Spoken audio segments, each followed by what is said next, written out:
Hi അസ്സലാമലൈക്കും. ഇനി കുഞ്ഞമ്മത്ത് കിട്ടുമ്പോൾ തീർച്ചയായും ഇങ്ങനൊന്ന് ട്രൈ ചെയ്ത് നോക്കണം. റെസിപ്പിയിലേക്ക് പോകാം. അതിനു മുമ്പ് ചാനൽ ആദ്യമായിട്ട് കാണുന്നവർ ഒന്ന് ലൈക്ക് ചെയ്ത് ഷെയർ ചെയ്ത് സബ്സ്ക്രൈബ് ചെയ്യാൻ മറക്കല്ലേ. ഒരു ചെറിയ സവാള, ഇഞ്ചി, വെളുത്തുള്ളി, കറിവേപ്പില, ചെറിയ നെല്ലിക്ക വലിപ്പത്തിനുള്ള പിഴിപുളിയാണ് എടുത്തിരിക്കുന്നത്. വെള്ളത്തിലിട്ട് കുതിരാൻ വയ്ക്കാം. അതിനുശേഷം ചട്ടി അടുപ്പിൽ വെച്ച് ചൂടാകുമ്പോൾ എണ്ണയൊഴിച്ച് കുറച്ച് ഉലുവയിട്ട് ഉലുവ പൊട്ടുമ്പോൾ ചെറുതായി അരിഞ്ഞു വെച്ച സവാളയിട്ട് കറിവേപ്പിലയും ഇഞ്ചിയും വെളുത്തുള്ളിയും ചേർത്ത് നന്നായി വഴറ്റി കൊടുക്കാം.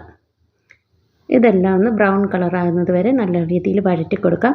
ആ സമയം കൊണ്ട് നമുക്ക് ഒരു പിടി കുരുമുളക്, 2 ചെറിയ തക്കാളിയാണ്, വലുതാണെങ്കിൽ ഒരെണ്ണം എടുത്താൽ മതി. നല്ല രീതിയിൽ ഫൈനായിട്ട് മിക്സിയിലൊന്ന് അരച്ചെടുക്കാം.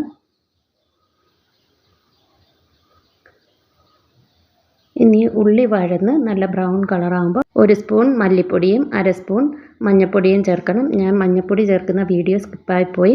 അതിനുശേഷം പുളി പിഴിഞ്ഞ വെള്ളവും കൂടി ഒഴിച്ച് ഇതെല്ലാം നല്ല ഒന്ന് തിളച്ച് വന്ന് പച്ച മണമൊക്കെ മാറിയതിന് ശേഷം കുരുമുളകും തക്കാളിയും കൂടെ അരച്ച പേസ്റ്റും കൂടി ചേർത്ത് നല്ല രീതിയിലൊന്ന് മിക്സ് ചെയ്ത് തിളപ്പിച്ചെടുക്കാം. തിളച്ച് വരുമ്പോൾ നമുക്ക് ഞാനിവിടെ 1/4 കിലോ മത്തിയാണ് എടുത്തിരിക്കുന്നത്. ചെറിയ നെയ്മത്തിയാണ് ഇതിന് നല്ലത്. ആവശ്യത്തിന് ഉപ്പും ഇട്ട് മത്തിയും കൂടി ഇട്ട് കൊടുക്കാം. അടച്ച് വെച്ച് വേവിക്കേണ്ട ആവശ്യമുള്ളത് തുറന്ന് വെച്ച് തന്നെ വേവിക്കാം. ആവശ്യത്തിന് വെള്ളം ഒഴിച്ച് എണ്ണ തെളിഞ്ഞ് വരുന്നവരെ നമുക്കിതൊന്ന് വേവിച്ചെടുക്കാം. ചീനിയുടെ കൂടെയും ചപ്പാത്തിയുടെ കൂടെയും ചോറിൻ്റെ കൂടെയൊക്കെ നല്ല സൂപ്പർ കോമ്പിനേഷനാണിത്. എല്ലാവരും ട്രൈ ചെയ്ത് നോക്കണം. മറ്റൊരു വീഡിയോ കാണുന്നവരെ അസ്സലാമു അലൈക്കും.